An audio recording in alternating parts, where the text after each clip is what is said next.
मंत्रियों को आप देख रहे हैं कि राजनाथ सिंह, उसके बाद राजनाथ सिंह के बाद आप देखेंगे कि अमित शाह का नंबर दिख रहा है, 5वें नंबर में शिवराज सिंह दिखाई दे रहे हैं। तो ये जो क्रम है, ये शिवराज सिंह की दृष्टि से मतलब मध्य प्रदेश और छत्तीसगढ़ के जैसे छत्तीसगढ़ में आप देखेंगे। शर्मा जी, हम बात कर रहे हैं और इसी बीच तस्वीरें लोकेंद्र निकलकर सामने आ गई हैं। ये काफिला नरेंद्र मोदी का नजर आ रहा है। प्रधानमंत्री नरेंद्र मोदी तीसरी बार देश के प्रधानमंत्री के पद की शपथ लेने जा रहे हैं। लंबा सियासी करियर, गुजरात के मुख्यमंत्री के तौर पर उन्होंने करीब 12 साल से ज्यादा वो पद संभाला और नरेंद्र मोदी की पहचान वहीं से हुई। एक संघ के कार्यकर्ता के रूप में जब उन्होंने शुरुआत की तो बड़े नेताओं की उन पर नजर पड़ी।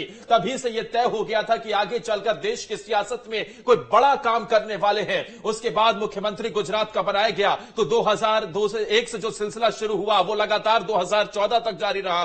2014 में नरेंद्र मोदी को भारतीय जनता पार्टी ने अपना पीएम फेस घोषित किया तो पूरी तरीके से यूपीए धराशायी हो गया और भारतीय जनता पार्टी ने अपनी अकेले दम पर बहुमत की सरकार हासिल करते हुए ये कहे कि पूरे दशक में इतनी सीटें हासिल कभी कोई पार्टी नहीं कर पाई थी। और उसके बाद नरेंद्र मोदी की सरकार बनी। 2014 से 2019 का कार्यकाल भारतीय जनता पार्टी के मैनिफेस्टो में जो सालों से हम बातें देख रहे थे, 370 से लेकर राम मंदिर, ट्रिपल तलाक, उन सबको धीरे धीरे करके सॉल्व आउट किया गया। नोटबंदी जैसा मुद्दा तो जीएसटी जैसे मुद्दों ने कहीं ना कहीं सवाल खड़े भी किए। 2019 में नरेंद्र मोदी अपना रिपोर्ट कार्ड लेकर जनता के बीच पहुंचे तो जनता ने उस पर ऐसी मोहर लगाई कि भारतीय जनता पार्टी सबसे ज्यादा सीटों से जीत हासिल कर इतिहास बनाती हुई नजर आई। और अब एक बार फिर से 2024 में नरेंद्र मोदी के नाम पर ही भारतीय जनता पार्टी चुनावी मैदान में उतरी तो इस बार भी जीत हासिल करती हुई नजर आई। हालांकि पूर्ण बहुमत से कुछ दूर जरूर रह गई लेकिन एनडीए की सरकार बनी और नरेंद्र मोदी पहुंच गए हैं। ये तस्वीर आपको दिखा रहे हैं लोकेंद्र।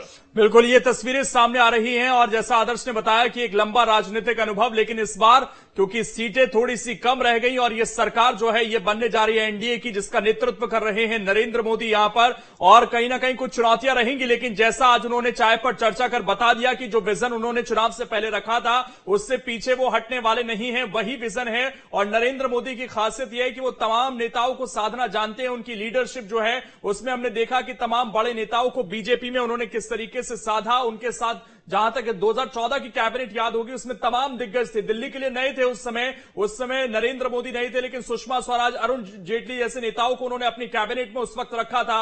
और आज जनता को नमन करते हुए यहां पर तीसरी बार शपथ लेने से पहले देश में दूसरी बार यह मौका आया है जब कोई व्यक्ति तीसरी बार शपथ लेने जा रहा है। और ये देखिए राजनाथ सिंह के बगल वाली कुर्सी, जिसका हम कह रहे थे कि ये एक तरीके से हायरार्की है यहां पर कि पहली शपथ होगी नरेंद्र मोदी की, उसके बाद राजनाथ सिंह, अमित शाह की होगी। यानी कि अभी भी इस सरकार में नंबर 2 जो रहेंगे वो राजनाथ सिंह रहेंगे। पहले 2 कैबिनेट में जिस तरीके से उनकी अहम भूमिका रही और उसके बाद इससे आदर्श ये भी लग रहा है कि बेशक ये बातें कही जा रही थी कि एनडीए की सरकार है लेकिन जो टॉप पोर्टफोलियो है वो शायद बीजेपी नेताओं के पास ही रहेंगे। इस तस्वीर को देखकर तो फिलहाल ऐसा ही लग रहा है। बिल्कुल, सीईसी की जो बात थी यानी कि खास तौर पर देश की सुरक्षा के लिहाज से जो पद बेहद महत्वपूर्ण होते हैं उसके मामले में यह पहले क्लियर हो गया था कि भारतीय जनता पार्टी कोई समझौता नहीं करने वाली। हालांकि पीएम मोदी के जस्ट पीछे आप देखेंगे तो आपको लल्लन सिंह नजर आएंगे। लल्लन सिंह भी इस मंत्रिमंडल का हिस्सा होने जा रहे हैं और यह क्लियर हो गया था अपने सहयोगी दलों से भी, क्योंकि भले ही एनडीए की सरकार बन रही है लेकिन देश में सबसे बड़ी पार्टी भारतीय जनता पार्टी 240 से ज्यादा सीटों के साथ बनकर उभरी है। और इसी के लिए मंत्रिमंडल में जाहिर सी बात है कि नंबर गेम के हिसाब से, क्योंकि खबर ऐसे निकलकर सामने आई कि यह भी फॉर्मूला तय किया गया है कि जिस हिसाब से जिसके सांसद होंगे उस हिसाब से ही उसे इस मंत्रिमंडल में कैबिनेट में जगह मिलेगी। और देखिए जो तमाम पड़ोसी मुल्कों के राष्ट्राध्यक्ष हैं वो भी नरेंद्र मोदी का ताली बजाकर अभिनंदन स्वागत करते हुए नजर आए जैसे ही नरेंद्र मोदी मंच पर पहुंचे। प्रधानमंत्री जी कुछ ही देर में तीसरी बार शपथ ग्रहण करेंगे। जोरदार तरीके से अभिवादन हो रहा है यहां नवनिर्वाचित प्रधानमंत्री का। एक अजब जोश, उमंग, उत्साह, 10,000 से अधिक मेहमान और आगमन देश के माननीय उपराष्ट्रपति श्री जगदीप धनखड़ और उनकी पत्नी डॉक्टर सुदेश धनखड़ का।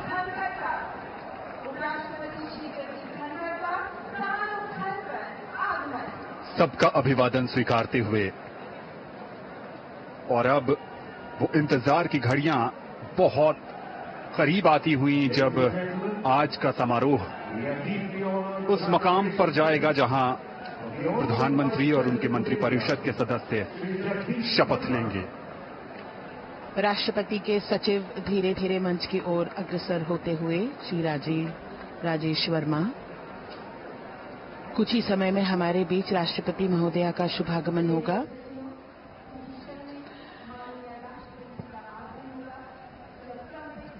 माननीय उपराष्ट्रपति महोदय सभी का अभिवादन स्वीकार करते हुए अपना स्थान ग्रहण करते हुए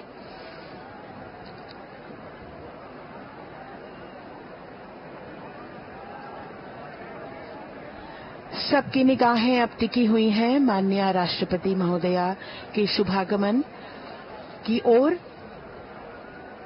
मंच पर विराजमान सभी विशिष्ट अतिथिगण, माननीय प्रधानमंत्री जी अपने चिर परिचित अंदाज में आंखों में चमक, उत्साह और सभी देशवासियों की उम्मीदों पर खरा उतरने का एक विश्वास लिए हुए माननीय प्रधानमंत्री जी मंच पर विराजमान हैं। माननीय उपराष्ट्रपति महोदय, हम सब प्रतीक्षा कर रहे हैं राष्ट्रपति महोदया के शुभागमन की। आपके चेहरे का तेज आपकी आंतरिक शक्ति का भी द्योतक होता है। इन बातों को सिर्फ कहा ही नहीं बल्कि हम देख भी सकते हैं। आज देश के लिए बड़ा ही महत्वपूर्ण क्षण, जब नई सरकार का गठन हो रहा है और कुछ ही देर में जब यहां शपथ ग्रहण समारोह शुरू होगा तो तीसरी बार श्री नरेंद्र मोदी देश के प्रधानमंत्री के तौर पर शपथ लेंगे। लगातार इस समय चर्चा उनकी राजनाथ सिंह जी के साथ, एक लंबी चुनाव प्रक्रिया के बाद ये वो क्षण जो विजयी होने का सुख भी देते हैं, आनंद भी, और साथ ही साथ कंधों पर बहुत बड़ी जिम्मेदारी भी। जनप्रतिनिधियों का जीवन ऐसा ही होता है और यही हमारी संसदीय प्रणाली की खूबसूरती है, जहां जनता अपने प्रतिनिधियों को चुनती है और उसके बाद उनसे अपेक्षा रखती है कि वो उनके सपनों को साकार करें, और उन्हीं सपनों को कैसे साकार किया जाएगा उसका रोड मैप, जैसा कि अभी थोड़ी देर पहले जसलीन बता रही थी कि रोड मैप जिसका पूरा विस्तार से जिक्र हुआ, दिनों का ही नहीं, महीनों का ही नहीं, बल्कि कुछ वर्षों का रोड मैप मोदी जी ने तैयार कर रखा है। लोगों की अपेक्षाएं, उम्मीदें बढ़ती हुई और सबकी निगाहें